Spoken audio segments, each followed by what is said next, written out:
भक्तगण, भगवान श्री हरि के विभिन्न अवतारों एवं लीलाओं का वर्णन श्रीमद् भागवत महापुराण का पाठ किया जा रहा है, जिसके रसतत्व का ध्यान से श्रवण करें।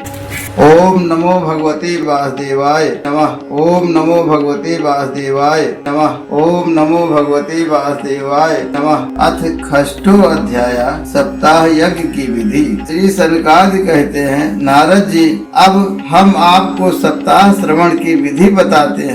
यह विधि प्रायः लोगों की सहायता और धन से साध्य कही गई है। पहले तो यत्न पूर्वक ज्योतिषी को बुलाकर मुहूर्त पूछना चाहिए तथा विवाह के लिए जिस प्रकार धन का प्रबंध किया जाता है उस प्रकार ही धन की व्यवस्था इसके लिए करनी चाहिए। कथा आरंभ करने में भाद्रपद, आश्विन, कार्तिक, माघ, शीर, आषाढ़ और श्रावण ये 6 महीने श्रोताओं के लिए मोक्ष की प्राप्ति के कारण हैं। देवर्षि इन महीनों में भी भद्रा, व्यतिपात आदि कुयोगों को सर्वदा त्याग देना चाहिए तथा दूसरे लोग जो उत्साही हों उन्हें अपना सहायक बना लेना चाहिए। फिर प्रयत्न करके देश देशांतरों में यह संवाद भेजना चाहिए कि यहाँ कथा होगी। सब लोगों को सपरिवार पधारना चाहिए। जो स्त्री और शूद्रादि भगवत कथा एवं संकीर्तन से दूर पड़ गए हैं उनको भी सूचना हो जाए, ऐसा प्रबंध करना चाहिए। देश में जो विरक्त वैष्णव और हरि कीर्तन के प्रेमी हो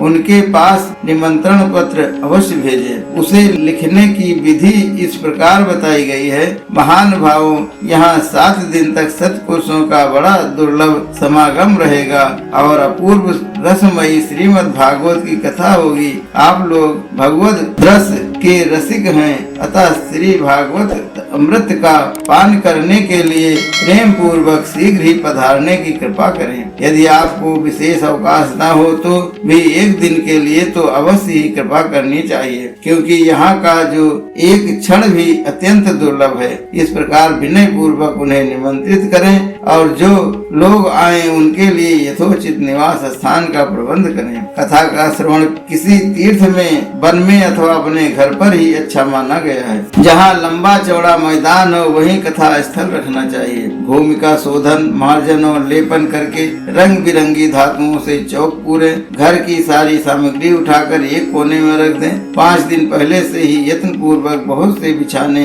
के वस्त्र एकत्र कर लें तथा केले के खम्भों से सुशोभित एक ऊंचा मंडप तैयार कराएं। उसे सब ओर फल, फूल, पुष्प, पत्र और चंदावे से अलंकृत करें तथा चारों ओर झंडियां लगाकर तरह तरह के सामानों से सजा दें। उस मंडप में कुछ ऊंचाई पर 7 विशाल लोकों की कल्पना करें और उनमें विरक्त ब्राह्मणों को बुला कर बैठाएं। आगे की ओर उनके लिए वहां यथोचित आसन तैयार रखें। उनके पीछे वक्ता के लिए भी एक दिव्य सिंहासन का प्रबंध करें। वक्ता का मुख उत्तर की ओर रहे तो श्रोता पूर्व मुख होकर बैठे, और यदि वक्ता पूर्व मुख रहे तो श्रोता को उत्तर की ओर मुख करके बैठना चाहिए, अथवा वक्ता और श्रोता को पूर्व मुख होकर बैठना चाहिए। देश काल आदि को जानने वाला महान भावों ने श्रोता के लिए ऐसा ही नियम बताया है। जो वेद शास्त्र को स्पष्ट व्याख्या करने में समर्थ हो, तरह तरह के दृष्टांत दे सकता हो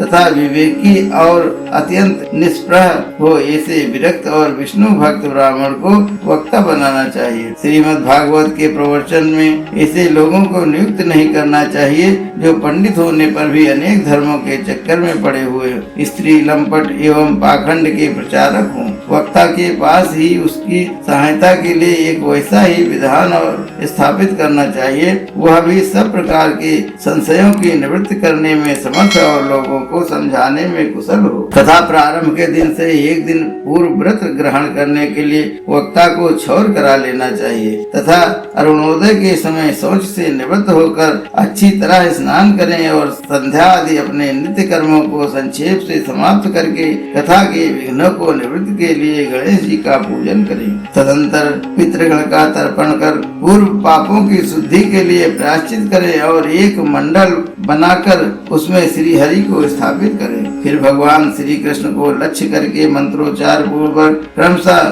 षोडशोपचार विधि से पूजन करें और उसके पश्चात प्रदक्षिणा तथा नमस्कार आदि कर इस प्रकार स्तुति करें। करुणा निधान में संसार सागर में डूबा हुआ और बड़ा दीन हूँ, कर्मों के मोह रूपी ग्राह ने मुझे पकड़ रखा है। आप इस संसार सागर से मेरा उद्धार कीजिए।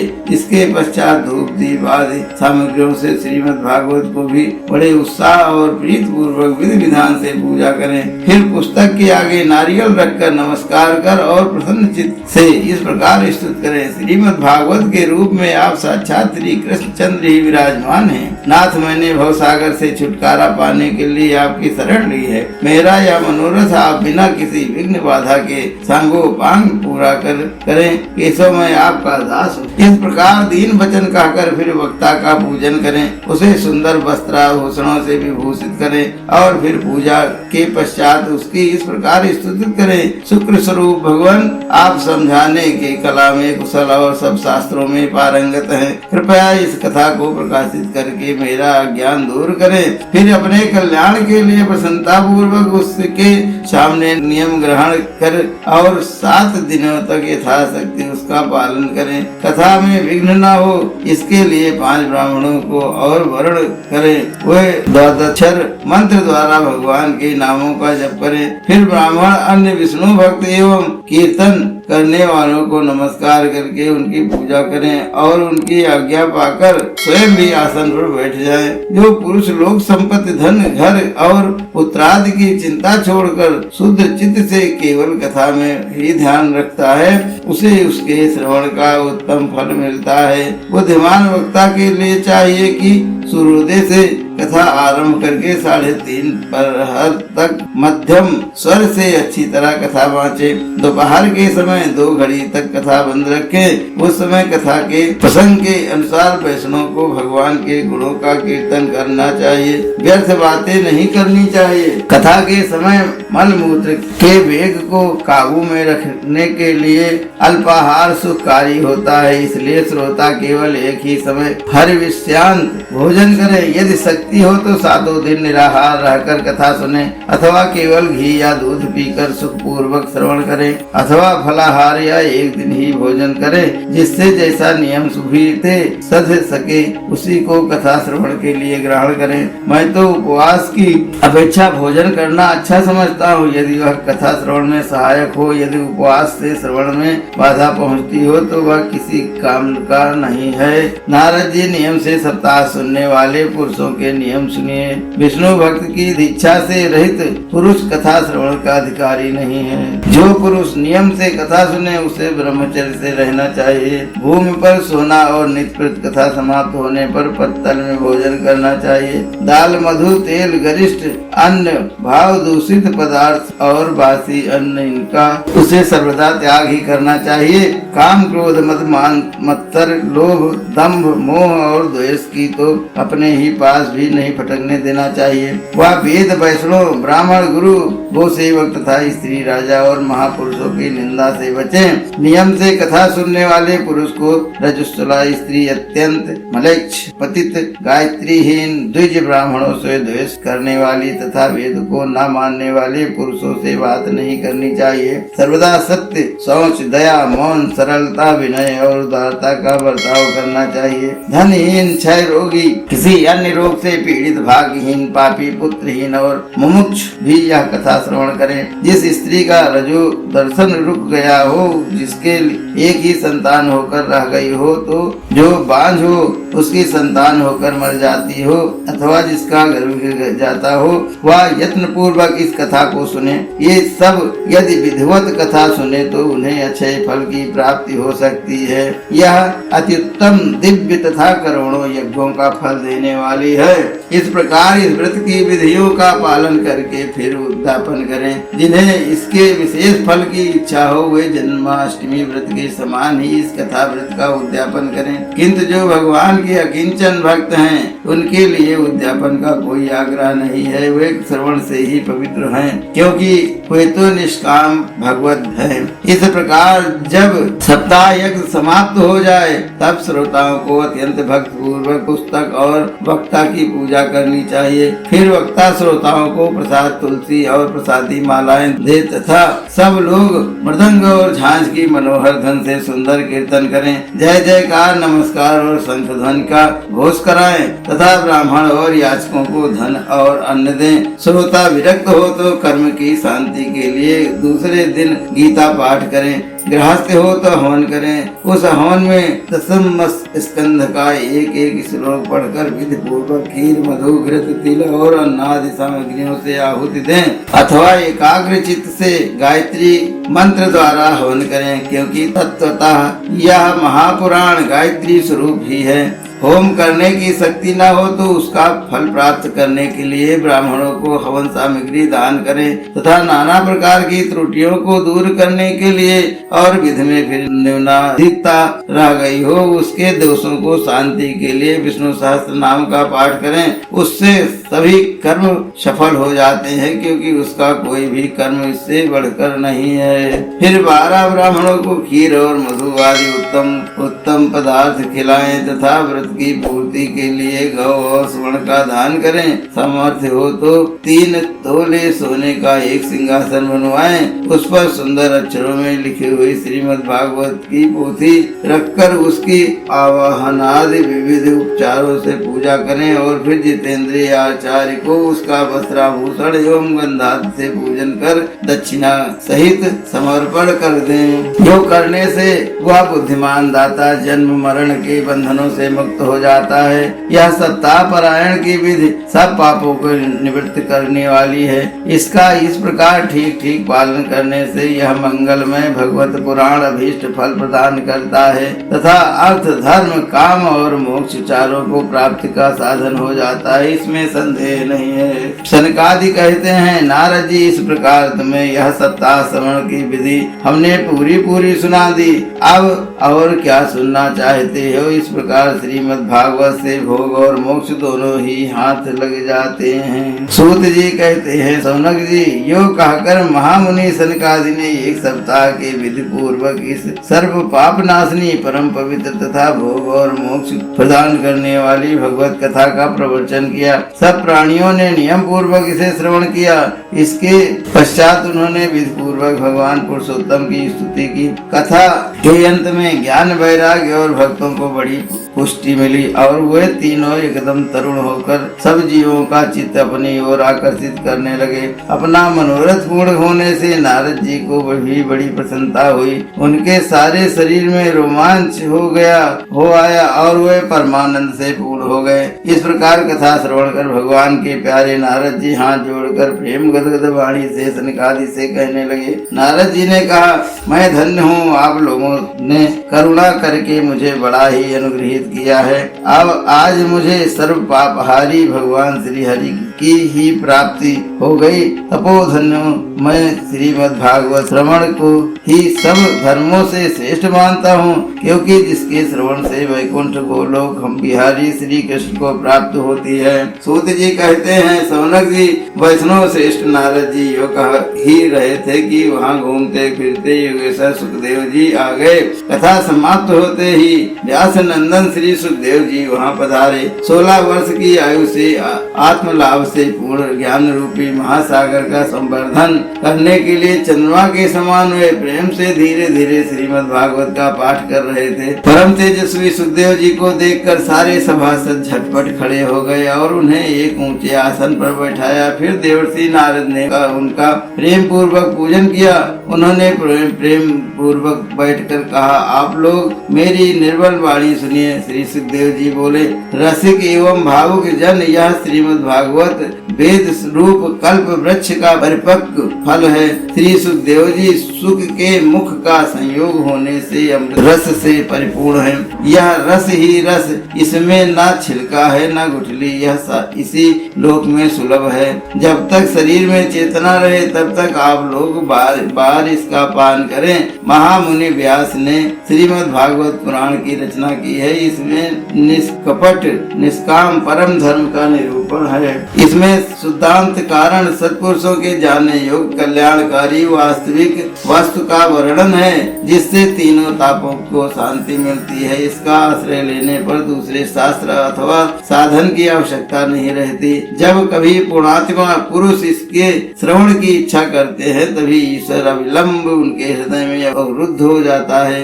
यह भागवत पुराण का तिलक और वैष्णव का धन है। इसमें परमहंसों के प्राय विशुद्ध ज्ञान का ही वर्णन किया गया है तथा ज्ञान वैराग्य और भक्ति के सहित निवृत्त मार्ग को प्रकाशित किया गया है। जो पुरुष भक्ति पूर्वक इसके श्रवण पठन और मनन में पर रहता है, वह मुक्त हो जाता है। यह रस स्वर्ग लोक, सत्यलोक, कैलाश और वैकुंठ में भी नहीं है। इसलिए भगवान श्रोताओं, तुम इसका खूब पान करो, इसे कभी मत छोड़ो, मत छोड़ो। सूत जी कहते हैं, श्री सुखदेव जी इस प्रकार कह ही रहे थे कि उसे सभा के बीचों बीच प्रहलाद, बलि, उद्धव और अर्जुन आदि पार्षदों के सहित साक्षात श्री हरि प्रकट हो गए।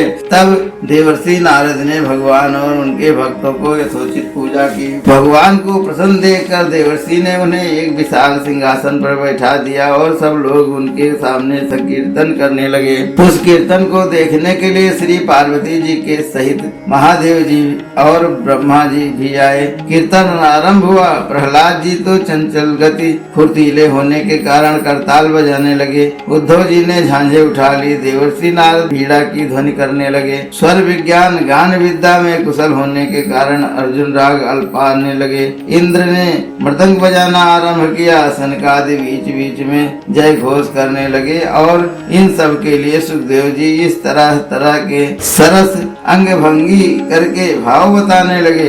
इन सब के बीच में परम तेजस्वी भक्ति ज्ञान और वैराग्य नटों के समान नाचने लगे। ऐसा अलौकिक कीर्तन देखकर भगवान प्रसन्न हो गए और इस प्रकार कहने लगे, मैं तुम्हारी इस कथा और कीर्तन से बहुत प्रसन्न हूँ। तुम्हारे भक्ति भाव ने इसे समय मुझे अपने वश में कर लिया है।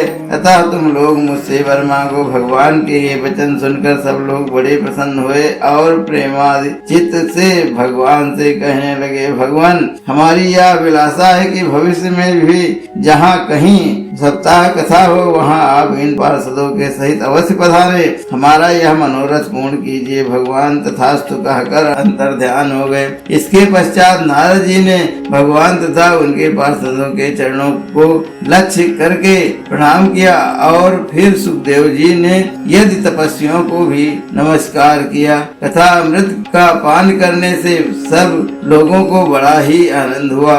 उनका सारा मोह नष्ट हो गया। फिर वे सब लोग अपने अपने स्थानों को चले गए। उस समय सुखदेव जी ने भक्ति को उसके पुत्रों सहित अपने शास्त्र में स्थापित कर दिया।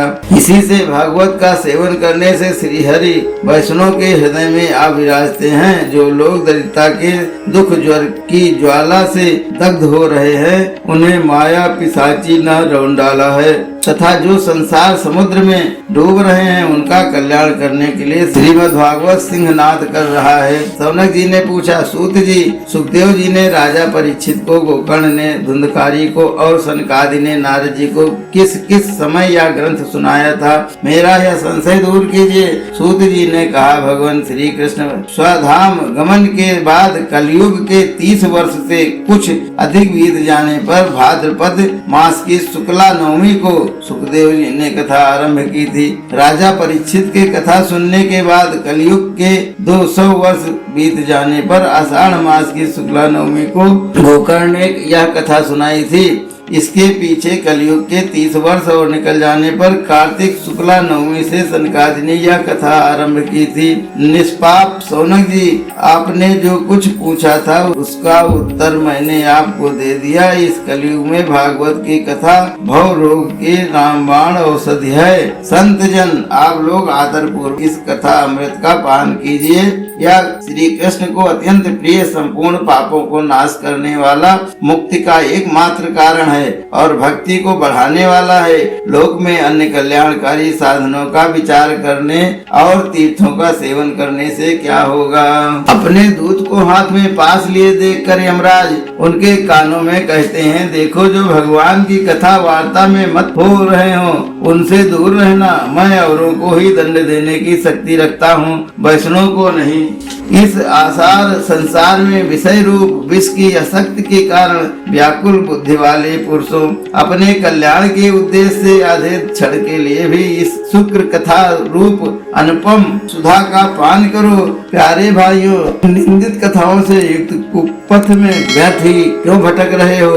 इस कथा के कान में प्रवेश करते ही मुक्ति हो जाती है। इस बात के साक्षी राजा परीक्षित हैं। श्री सुखदेव जी ने प्रेम रस के प्रवाह में स्थित होकर इस कथा को कहा था। इसका जिसके कंठ से संबंध हो जाता है यह वैकुंठ का स्वामी बन जाता है। सौनक जी, मैंने अनेक शास्त्रों को देखकर आपको यह परम गोप्य रहस्य अभी अभी सुनाया है। सब शास्त्रों के सिद्धांतों का यही निचोड़ है। संसार में इस सुख शास्त्र से अधिक पवित्र और कोई वस्तु नहीं है। अतः आप लोग परमानंद की प्राप्ति के लिए इस 12 स्कंध रूप रस का पान करें। जो पुरुष नियम पूर्वक इस कथा का भक्ति भाव से श्रवण करता है और जो सुदांत करण भगवत वक्ताओं के सामने इसे सुनाता है, वे दोनों ही विधि का पूरा पालन करने के कारण इसका यथार्थ फल पाते हैं। इनके लिए त्रिलोकी में कुछ भी असाध्य नहीं रह जाता है। बोलो श्री हरि भगवान की जय। बोलो राधा कृष्ण की जय। आरती अति पावन पुराण की, धर्म भक्ति विज्ञान खान की। आरती अति पावन पुराण की, धर्म भक्ति विज्ञान खान की।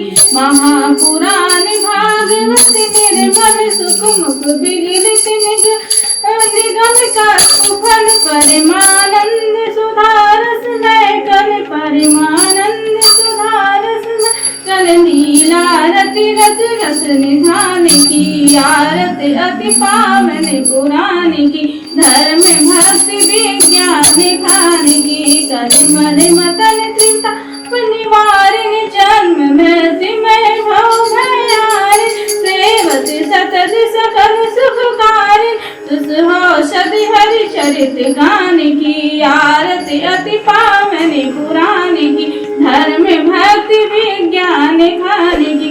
विषय विलास विमोह नासिन विमल विरागी विवेक विकासिन भगवत तत्व रहस्य प्रकाश परम ज्योति परमात्म ज्ञान की। आरती अति पावन पुराण की, धर्म भक्ति विज्ञान खान की। परमहंस मुनि मन उल्लासिन हर्ष हृदय रस रास विलास भक्ति मुक्ति रति प्रेम सुदासिन कथा किंजन प्रिय सुजान की। आरती अति पावन पुराण की, धर्म भक्ति विज्ञान खान की।